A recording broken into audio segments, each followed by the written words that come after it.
What's going on, you guys? Jason Rains, your KC seller with the RE/MAX Elite Realtors here. And today I'm doing a question and answer session. I've been receiving a few more questions, and some of them maybe you already know, but some you might not know the answers to, so I'm gonna go over them anyway. Now, if this is your first time on the channel, welcome. If it's not, welcome back. But if it is, make sure to click subscribe and then click the little bell so you're notified every time I drop a new video, which is every Tuesday and Saturday. This channel is all about what it's like to work, eat, live, play, sleep in Kansas City. We do talking head videos, kind of like this one, or question and answers, or we talk about market updates, or we do kind of like vlog style videos where we're covering like different cities, maybe it's Lenexa or Lee Summit or Overland Park or Blue Springs or whatever it is. We cover stuff like that as well. So if that's kind of what you're into and you're thinking about moving to Kansas City, this is definitely the channel for you.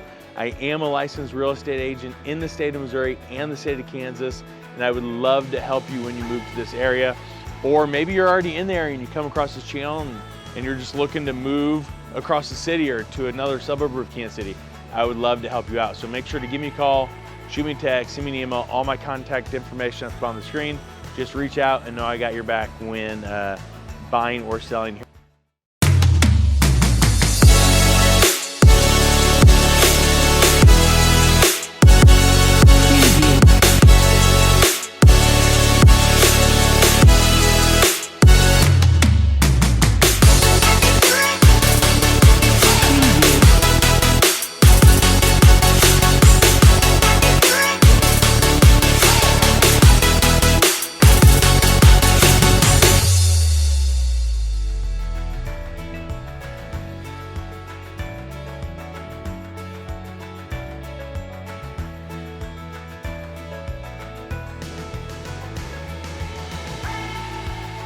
Okay, so let's get to it. Top 5 questions that I've been receiving lately.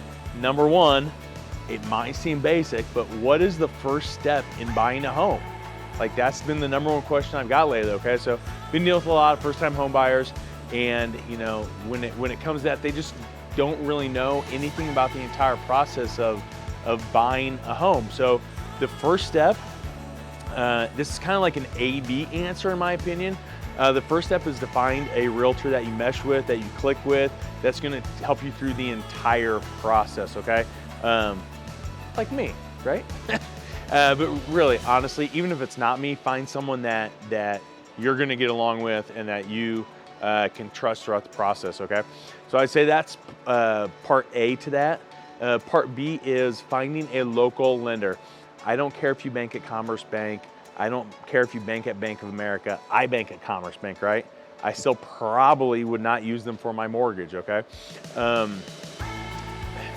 Online lenders, Rocket Mortgage, and some of the other big online lenders, I would highly recommend maybe talk to them and get a quote from them, but I would highly recommend finding a local lender that can assist you with the purchase of your home when we find one, okay? A couple reasons for that is they're available. Like, that's the biggest reason. If you're not pre-approved and we need pre-approval quickly, we can get a hold of them, and a lot of times they can get you a pre-approval letter in 30 minutes to an hour, depending on if you get all the information that they need from you. We can get those super quick. And then if we need to get a hold of them on an evening or a weekend, we can. They provide their cell phone numbers. We can reach out in an emergency situation and get the answers or get more information that we need, versus a large bank or a large online lender. We're having to wait till Monday, and a lot of times the house that you want might be gone by the time we get the answer that we need for that specific property. So I think that's probably the answer to that question would be 1, find a great local realtor, and then 2, find a great local lender. And if you don't know a great local lender, your great local realtor should be able to point you in the right direction. Guys, even if you're working with a different agent and they can't point you in the right direction of a great local lender, or maybe the one that they point you in the direction of isn't working out for you, just reach out to me. Not even on the real estate side, I will just get you in contact with a great local lender. You can still continue working with your agent but at least you can move forward with the buying process. Question number 2 that I've been receiving lately: should I sell my current home before buying a new home? You guys, this one really just depends on your specific situation. A lot of this is gonna be determined by your lender and whether they say that you have to sell your current home to be able to qualify to purchase your new home, okay? So that's really the first thing you need to do, is check with your lender, again, hopefully your local lender, on whether or not you have to sell your home in order to buy the next home, okay? Now, with that being said, I understand that most people want to sell their current home before buying a new home. Most. Sometimes people want to keep their first home and turn it into a rental, or maybe they're moving in from out of state and they just want to keep a home there to go back to when they're visiting family or friends or whatever. But a lot of people are in a situation where they need the funds from their current home to buy the next home, okay? Or they would really, really like the funds from their current home to buy the next home, okay? So even if you don't necessarily have to sell your current home to buy the next home, I understand that you probably want to sell your current home to buy the next home. But if we can make your offer on the new home non-contingent, meaning your pre-approval letter says that the purchase is non-contingent of your current home, meaning you don't have to sell to buy, that's always going to put you in a stronger position in a multiple offer situation. And then we can try to do what's called the double closing, where we get your home listed and we get the closing date on it set up for the same closing date as the purchase of your new home. So then everything closes on the exact same day. They take the proceeds from your new home, they apply them directly towards the purchase of your next home, and you're using those funds and you don't have to come up, hopefully, with as much money out of pocket, and everything just moves really, really smooth. So again, kind of a roundabout answer, but it really just depends on your specific situation. And I would say that the majority of people, if they don't have to sell their home to buy a new home, they at least want to sell their home to buy a new home. And there's definitely strategies that can be utilized in order to get that done and all close on the same day. So again, either hit me up for more details on that, or reach out to the realtor that you're using and find out how you can get your home listed and get it on the market without having to sell it to buy the next one, but then still selling it and applying those funds to the next one all at the same time. Question number 3, how in the heck does possession work, right? Now we're talking about possession, we're talking about taking possession of the home that you're buying. So in your contract, in your residential sales contract, when you're buying a home, there is a closing date and there is a possession date. Those two dates do not have to be the same thing. You might close on a Tuesday and not take possession until a Friday, or you might close on a Friday and take possession on a Friday. A lot of times the contract, the residential sales contract, has a time that you can put on there. It says like 2 p.m. or if like left blank 5 p.m. At least here, that's like what the standard contract says, it defaults to 5. And sometimes a lot of agents will put at funding, which means when the buyer's funds transfer to the seller's account, like that's when possession takes place. But really, that's what the contract really defaults to anyway, is at funding. So it's really just important to kind of know all the dates and the times, because if we have multiple deals that are contingent upon previous deals, it can really get tricky if they all close in possessions on the same time. So let's say we have seller A, okay, and buyer A. Seller A sells their house and the new buyers are supposed to take possession that day, okay? Seller A has to move out in order for buyer A to take their house. But seller A is buying seller B's house, okay? So seller B also has to be out that day for seller A to move in so that their buyer can move into their house. And then if that person has to sell, if they're moving, then their seller has to be out. And so now we're having multiple people having to move out so that the next people can move in on the exact same day. And depending on how long that daisy chain gets, it can get really, really complicated. And the unfortunate part is, if your seller of the house you're moving into isn't out when they're supposed to be, there's nothing that you can really do about it, right? Especially if it's just a few hours. Like, what do you do? Like, there's no way to force them to move faster if they're running behind. So, I mean, there can be a situation where you're literally just sitting with the moving truck in the street, waiting for them to get out so you can start moving in. It's an unfortunate situation. It does happen. Luckily, it doesn't happen very often. But I would say that the best practice on this, if you're worried, or you know that, if you're worried about that, or you know that there's a deal stacked on top of a deal, stacked on top of a deal, stacked on top of a deal, or maybe it's just 2, or maybe it is 4 deals, is try to work on your selling side between you and your buyer. Try to work in a couple of days of post-possession so that you close on your property, you have those funds to buy the next property, but your buyer doesn't move in for like 24 hours or 36 hours or 48 hours, right? That way you have a couple days after you close on the sale of yours and the purchase of the next one. You have a couple days to move all your stuff in.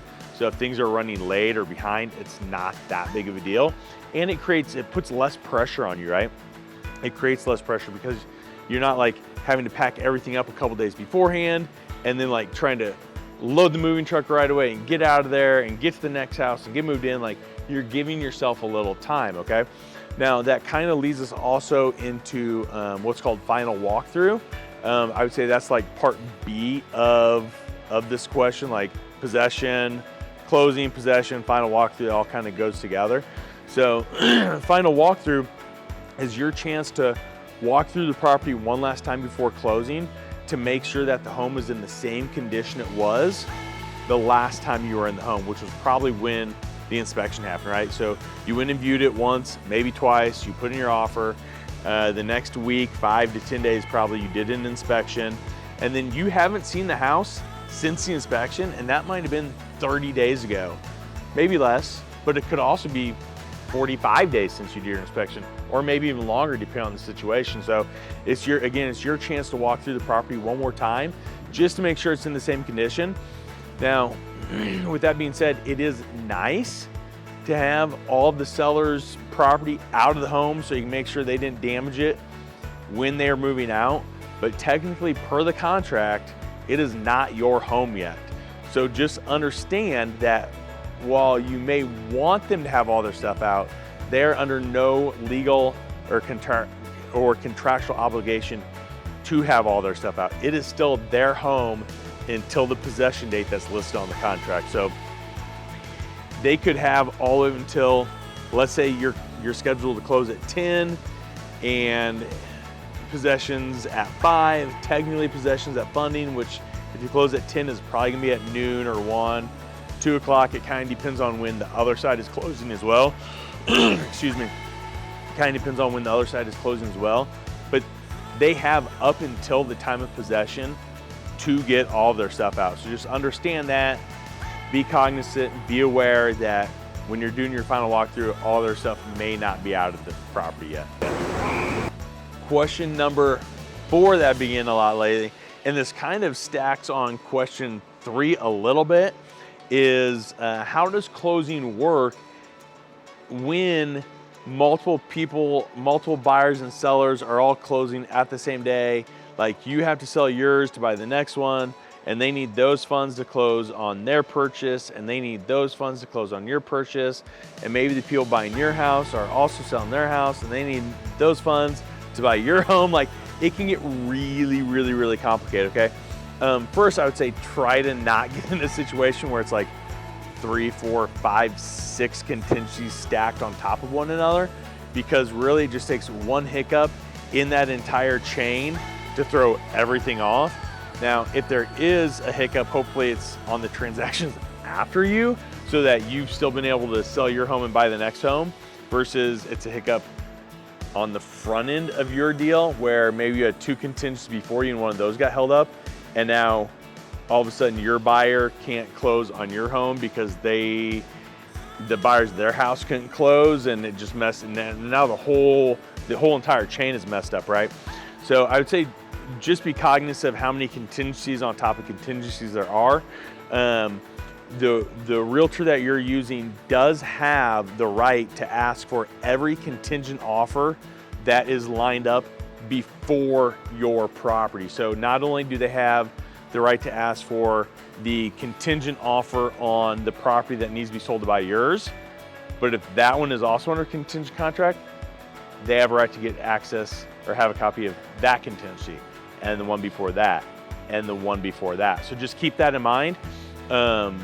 It would probably be wise to have all those contingency offers just to be able to keep track of and make sure what's going on.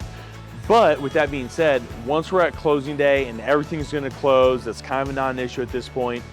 A lot of times people have a hard time knowing or understanding well, they all need to sell their properties for me to buy, and then I need to sell my property by this one, they need to sell their property by the next one. How does all that work? It seems like it would take a lot of time to get the money from one house to the next house, to the next house, to the next house, right?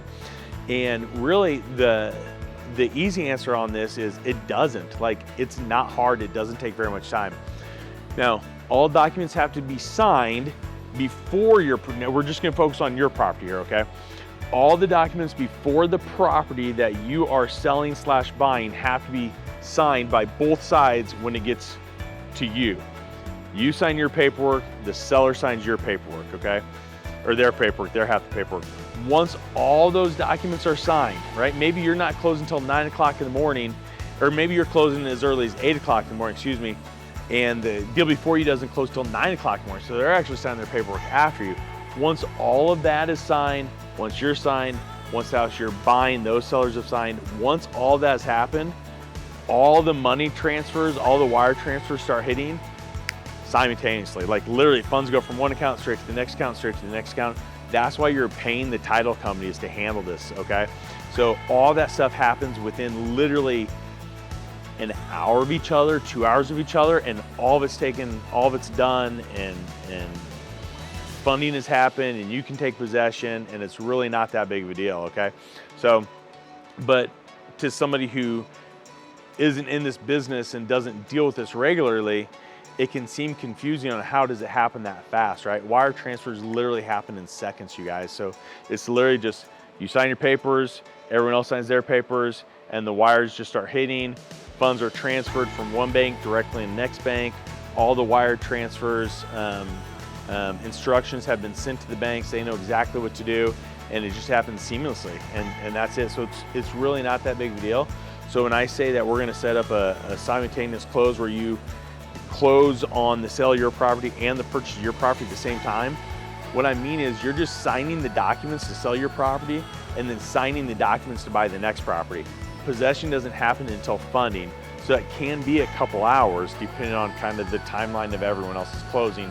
It generally happens that day, unless one of the parties in either your transaction or the previous transaction is closing late in the day, 4:30 in the afternoon, and then very likely that's going to push all the other fundings into the following business day, which if it's a Friday, that pushes it all the way till the next Monday. So just be cognizant.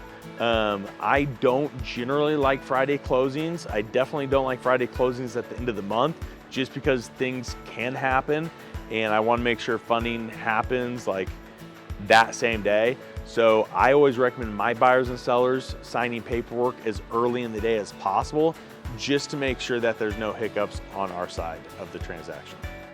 Question number 5 that beginning lady is, should I do inspections? You guys, this one's really short. The answer is yes.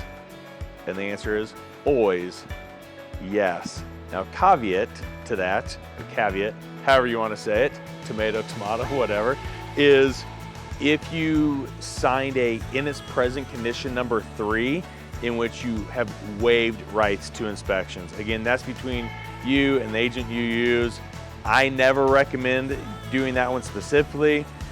Have I had clients do it? Sure, maybe the house is only a year old, or maybe it's less than a year old and it's still under builder's warranty, or they maybe they have a copy of an inspection report from a previous buyer that was done like a week before, and that buyer ended up walking for whatever reason, and so they're already looking at the inspection report that's only a week old, and they're fine with those results on that inspection, then maybe.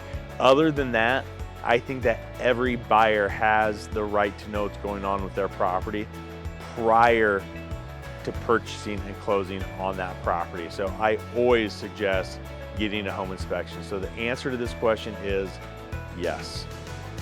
So hopefully you guys found these top 5 questions and answers useful in whatever type of situation you're going through.